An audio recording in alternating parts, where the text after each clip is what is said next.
मध्य प्रदेश कांग्रेस अध्यक्ष जीतू पटवारी 3 दिवसीय अनूपपुर जिले के दौरे पर हैं। उन्होंने पुष्पराजगढ़, कोतमा एवं अनूपपुर विधानसभा क्षेत्र का दौरा कर कार्यकर्ताओं की बैठक ली। वहीं आज गुरुवार को पीसीसी चीफ ने जिला मुख्यालय में प्रेस कॉन्फ्रेंस की। इस दौरान पटवारी ने भाजपा सरकार पर जोरदार हमला बोला। उन्होंने कहा कि सरकार ने जनता से किए गए वादों को पूरा नहीं किया है। महंगाई के मुद्दे पर बोलते हुए उन्होंने कहा कि गैस सिलेंडर की कीमतें 450 रुपए तय करने की बात कही थी, वो भी वादा पूरा नहीं हुए। किसानों की स्थिति पर चिंता जताते हुए उन्होंने कहा कि सरकार ने किसानों के हित में कोई ठोस कदम नहीं उठाया। पूर्व मंत्रियों और वर्तमान मंत्रियों की संपत्ति की जांच होनी चाहिए। जीतू पटवारी ने आदिवासी क्षेत्र के विकास को लेकर भी सरकार पर सवाल उठाए।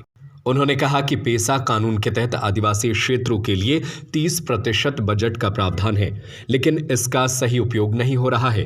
भ्रष्टाचार के मुद्दे पर बोलते हुए उन्होंने कहा कि पूर्व मंत्रियों और वर्तमान मंत्रियों की संपत्ति की जांच होनी चाहिए। उन्होंने एक मामले का जिक्र करते हुए बताया कि 300 करोड़ की संपत्ति पकड़ी गई, लेकिन कोई कार्रवाई नहीं हुई। सरकार भ्रष्टाचार को बढ़ावा दे रही है। जीतू पटवारी ने कहा कि भ्रष्टाचार के मामले में भारत की स्थिति लगातार खराब होती जा रही है।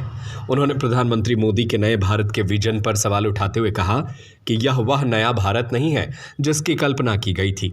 उन्होंने मध्य प्रदेश सरकार पर भ्रष्टाचार को बढ़ावा देने का आरोप लगाया है। बीजेपी को जीत मिली, उन्होंने एक वचन पत्र, एक संकल्प पत्र प्रदेश के सामने दिया। वो संकल्प पत्र था कि हम 3000 बहनों को देंगे, आज तक चालू नहीं। ये संकल्प पत्र था कि हम किसानों के 2700 के गेहूं के दाम देंगे, आज तक चालू नहीं। संकल्प पत्र था कि 3100 धान के देंगे, आज तक चालू नहीं। 450 का गैस सिलेंडर देंगे, आज तक चालू नहीं। 6000 की सोयाबीन देंगे, आज तक चालू नहीं किया। और यही अमरकंटक इसी पुष्पराजगढ़ का हिस्सा है। वहां भी कहा था 100 करोड़ रुपए खर्च करेंगे मंदिर के प्रांगण में, आज तक चालू नहीं। मतलब जो बोला झूठ बोला, झूठ के अलावा कुछ नहीं बोला। ये कहा कि हम 2.5 लाख नौकरियां देंगे, आज तक नौकरियों का आंकड़ा प्रदेश के सामने नहीं है। तो हमारा काम है विपक्ष का। विपक्ष का काम दायित्व सरकार से बड़ा होता है। सरकार को डराने का होता है, सरकार को जगाने का होता है। विपक्ष का जो काम होता है सरकार को मजबूर करने का होता है। हम ईमानदार विपक्ष की भूमिका निभाएंगे, जो जनता ने हमें आदेश दिया उसको निभाएंगे, और हम इस प्रदेश में सरकार को घुटने के बल लाकर जो बोला वो करने के लिए मजबूर करेंगे।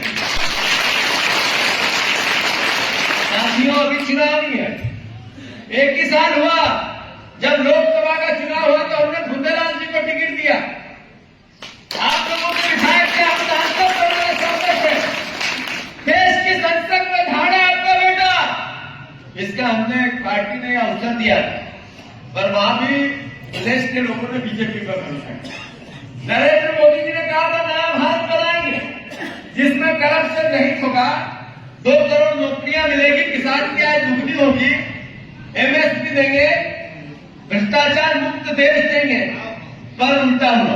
अभी आप लोगों ने सुना, मध्य प्रदेश में भोपाल के पास इनोवा गाड़ी में 55 किलो सोना मिला। 100 करोड़ रुपए, 300 करोड़ की संपत्ति के कागज मिले, 12-13 करोड़ रुपए नगद मिले। सुना आप लोगों ने कभी? अब बताओ, ये देश नया बनाने वाले नरेंद्र मोदी बाबा साहब अम्बेडकर को अपमानित करते, आरक्षण पे सवाल उठाते, संविधान को चुनौती देते हैं। ये राहुल गांधी जी की मजाक करते हैं। राहुल गांधी जी की मजाक क्यों करते हैं? क्योंकि वो जातिगत जनगणना की बात करते हैं। राहुल गांधी जी संविधान की बात करते हैं। ये कह रहे थे अब की बार 400 पार लोकसभा में। राहुल गांधी जी ने ऐसे संविधान की किताब ली हाथ में और पूरे देश में घूम गए। 240 पे आके टिक गए। ये भी बैसाखी पे नरेंद्र मोदी की तरह सरकार चल रही है। ये संविधान की ताकत थी, बाबा साहब अम्बेडकर के संविधान की ताकत।